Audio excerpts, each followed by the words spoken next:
अस्सलामुअलैकुम दोस्तों, मेरा नाम है हसीब शफ़क़त और आप देख रहे हैं हंसी टीवी। आज हम इंसानों को ऐसा लगता है कि जैसे हम दुनिया और कायनात की हर एक पहेली को या तो सॉल्व कर चुके हैं या एटलीस्ट इसके बारे में जान ज़रूर गए हैं। और ऐसा सोचना बिला वजह भी नहीं है, क्योंकि ऑब्वियसली आज हमारे पास wormhole, dark matter, gravity, relativity और इवन के कायनात के आगाज़ से लेकर अब तक मौजूद जानदारों की हिस्ट्री तक को साइंटिस्ट ने आज एक्सप्लेन कर दिया है, जिसके बारे में सोच कर ही हमें हैरानगी होती है। लेकिन यकीनन आपने भी अपनी डेली लाइफ के अंदर कुछ ऐसे सिंपल सवालों के बारे में सोचा होगा जो कि देखने में तो बहुत सिंपल लगते हैं, लेकिन एक्चुअल के अंदर वो इतने कॉम्प्लिकेटेड हैं कि आज तक हमारी मॉडर्न साइंस के पास भी इसका कोई जवाब नहीं है और ना ही कोई एक्सप्लेनेशन। इसलिए इन सवालों का जवाब बस ये कहकर टाल दिया जाता है कि बस हमें नहीं पता, ये कोई नेचुरल प्रोसेस है या फिर शायद फ्यूचर के अंदर हम इतने एडवांस हो जाएं कि मुस्तकबिल में जाकर कभी इसके बारे में हम जान पाएं। और वो सिंपल से कॉम्प्लिकेटेड सवाल कौन से हैं, ये सब कुछ हम जानेंगे आज की इस वीडियो में, जिसे आप कभी भी यकीनन मिस नहीं करना चाहेंगे। तो इसी बात से शुरुआत करते हैं इस वीडियो की, जिसका टाइटल है कि ऐसे सिंपल क्वेश्चन जिनका जवाब आज की मॉडर्न साइंस भी नहीं दे सकती, पार्ट 2। नंबर 1, हम सोते क्यों हैं? नहीं, इसका जवाब ये बिल्कुल नहीं है कि हमें नींद आती है तो इसलिए सोते हैं, बल्कि सोचने की बात यह है कि हमारा दिमाग इस कंप्यूटर के सर्किट की तरह है जो कि हर वक्त हमारे जिस्म को कंट्रोल करता है। इसे सिग्नल भेजकर पूरी बॉडी को काम करने के लिए तैयार रखता है। लेकिन जब कंप्यूटर को किसी ब्रेक या नींद की ज़रूरत नहीं होती तो हमारे दिमाग को क्यों है? क्यों नींद ना पूरी होने पर हम हेलुसिनेशन, इल्यूजन और इरिटेशन जैसे जज्बात को महसूस करने लगते हैं?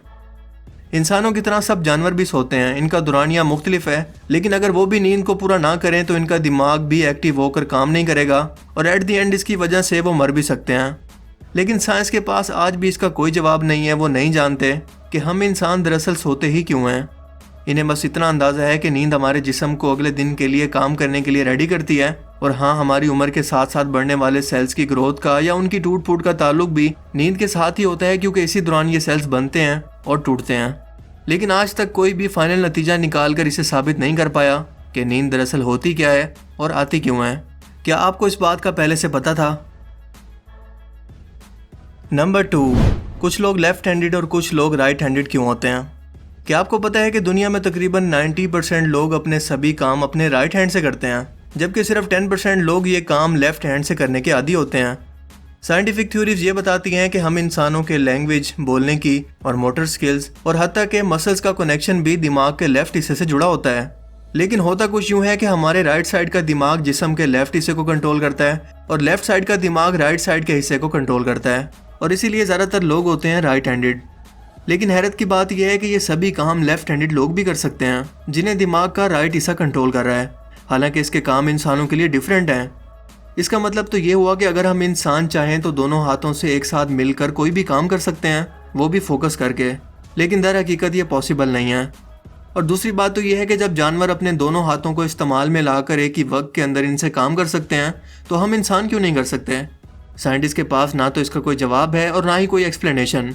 दे सिंपली डोंट नो। हमको कुछ नहीं पता। नंबर 3, आसमान में बिजली या लाइट आखिर क्यों पैदा होती है? ये बात तो हम सभी लोग जानते हैं कि ज़मीन से गर्म हवा उठकर आसमान में जाकर ठंडी होती है और बादलों को पैदा करती है, और यही बादल बड़े होते हैं और थंडर क्लाउड्स यानी कि आसमानी बिजली वाले खतरनाक तूफानी बादलों के अंदर बदल जाते हैं, जिनमें 100 मिलियन वोल्ट तक की बिजली हो सकती है, जो कि ज़मीन को तबाह भी कर सकते हैं। क्योंकि इस बिजली के ज़मीन से टकराने पर जो टेम्परेचर पैदा होता है वो सूरज की सरफेस से भी 4 गुना ज़्यादा होता है। एक थ्योरी ये बताती है कि जब आसमान में आइस पार्टिकल बादलों के अंदर टकराते हैं तो बड़े पार्टिकल यानी कि नेगेटिव पार्टिकल और छोटे पार्टिकल्स यानी कि पॉजिटिवली चार्ज पार्टिकल्स के अंदर बदल जाते हैं, और ग्रेविटी नेगेटिवली चार्ज पार्टिकल्स को नीचे की तरफ खींचने लगती है, जबकि ज़मीन का अपलिफ्ट पॉजिटिवली चार्ज पार्टिकल्स को ऊपर की तरफ खींचता है, जिससे आसमानी बिजली गिरती है। लेकिन दर हकीकत साइंटिस्ट अब तक इसे साबित नहीं कर पाए और ना ही इनके पास इसका कोई क्लियर जवाब है कि एक्चुअल के अंदर दरअसल ऐसा होता क्यों है। और यही तो असल बात है कि इस प्रोसीजर को साइंस अभी तक साबित नहीं कर पाई। नंबर 4, पतंगे लाइट की तरफ अट्रैक्ट क्यों होते हैं? आप लोगों ने भी यकीनन बहुत सारे पतंगों को लाइट की तरफ और इसके इर्द गिर्द अट्रैक्ट होते हुए कई बार देखा होगा, और आपके दिमाग में यकीनन ये सवाल ज़रूर आया होगा कि ये दरअसल ऐसा करते क्यों हैं, इन्हें लाइट में इतनी दिलचस्पी क्यों है। बहुत से एंटोमोलॉजिस्ट का ये मानना है कि शायद ये लाइट इनके दिमाग के अंदर मौजूद कुदरती नेविगेशन सिस्टम को डिस्टर्ब कर देती है, यानी कि इनके दिमाग के अंदर मौजूद कुदरती कंपास जो कि रास्ता ढूंढने का काम करता है वो डिस्टर्ब हो जाता है। लेकिन ये बात इतनी अकल को नहीं लगती, क्योंकि आज से हज़ारों साल पहले तक जब इंसान जंगल के अंदर रहा करता था तो उस वक्त भी अपनी ज़रूरियात पूरी करने के लिए वो आग को जलाया करता था, जिससे रोशनी पैदा होती थी। लेकिन इस वक्त कोई भी पतंगा इस रोशनी की तरफ अट्रैक्ट नहीं होता था या फिर इसके गिर्द झुंड बनाकर नहीं आते थे। और अगर ऐसा होता तो इंसान इन्हें उसी वक्त से मार मार कर ख़त्म कर देते और आज ये हमें यूं दिखते ही नहीं। सो सिंपल इज़ दैट कि साइंसदानों के पास इस छोटे से सवाल का भी कोई जवाब नहीं है। वो बस कह देते हैं कि जाओ, हमारा जवाब है।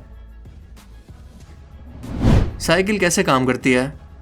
I know it sound silly, but क्या आपको मालूम है कि साइकिल का इन्वेंशन तो हो गया, मगर ना तो इसके बनाने वाले को पता है और ना ही इसके चलाने वाले को कि दो पहियों पर बैलेंस के साथ ये साइकिल भला चलती कैसे है। Can you believe that? और अगर आपको अपने कानों पर यकीन नहीं आ रहा तो इनको पहले साफ करें और उसके बाद बेशक जाकर गूगल पर सर्च कर लें, तो आपको यही रिजल्ट मिलेंगे। क्योंकि साइंटिस्ट को आज तक कोई ऐसी सिंगल इक्वेशन नहीं मिली जो कि इसके काम करने के प्रोसीजर को सिंपली एक्सप्लेन कर सके कि ये साइकिल दरअसल काम कैसे करती है ना अमेजिंग बात। ग्रेविटी क्या है? दोस्तों, ग्रेविटी को हम न्यूटन की साइंस के अंदर एक बहुत बड़ी दरियाफ्त के तौर पर मानते हैं और हम ये भी जानते हैं कि ये कायनात के अंदर और ज़मीन पर भी मौजूद है और चीज़ों को नीचे की तरफ खींचती है। इसीलिए आपके हाथ से हर चीज़ छूटकर नीचे ज़मीन की तरफ जाती है, ना कि ऊपर की तरफ। ये सब कुछ तो ठीक है, हम अपनी डेली लाइफ के अंदर ये सब कुछ तो देखते ही हैं, लेकिन सबसे मेन सवाल ये है कि ऐसा होता क्यों है? ग्रेविटी दरअसल है क्या? चीज़ें नीचे की बजाय ऊपर की तरफ क्यों नहीं जाती? वेल, आज की साइंस ये जानती है कि आज हमारे यूनिवर्स के अंदर 4 तरह की फोर्सेस पाई जाती हैं: weak forces, strong forces, electromagnetic forces और ग्रेविटी। लेकिन इन सब के अंदर ग्रेविटी का बर्ताव सबसे डिफरेंट और कॉम्प्लिकेटेड है, जिसे समझना इंसानों की अकल से तो बाहर है, क्योंकि ये ज़रूरत से ज़्यादा वीक भी है और ज़रूरत से ज़्यादा स्ट्रॉन्ग भी। डिपेंड करता है कि ये कहाँ पर मौजूद है। और स्ट्रॉन्ग तो इतना है कि हमारी कायनात के अंदर बड़े बड़े सितारे, स्यारे, ब्लैक होल्स और नेबुलास वगैरह जहाँ पर सितारे पैदा होते हैं, इस तमाम निज़ाम को ग्रेविटी ने संभाल रखा है और ये कभी भी ज़ीरो नहीं होती। क्या आप जानते हैं कि आज अगर हमारी ज़मीन से ग्रेविटी ख़त्म हो जाए तो हमारी ज़मीन छोटे छोटे टुकड़ों के अंदर बदल कर या टूट फूट कर लम्हों के अंदर कायनात के किसी काले हिस्से के अंदर लम्हों में बिखर जाएगी। इसीलिए साइंटिस्ट के लिए ग्रेविटी को समझना बिल्कुल एक नामुमकिन सी बात लगती है।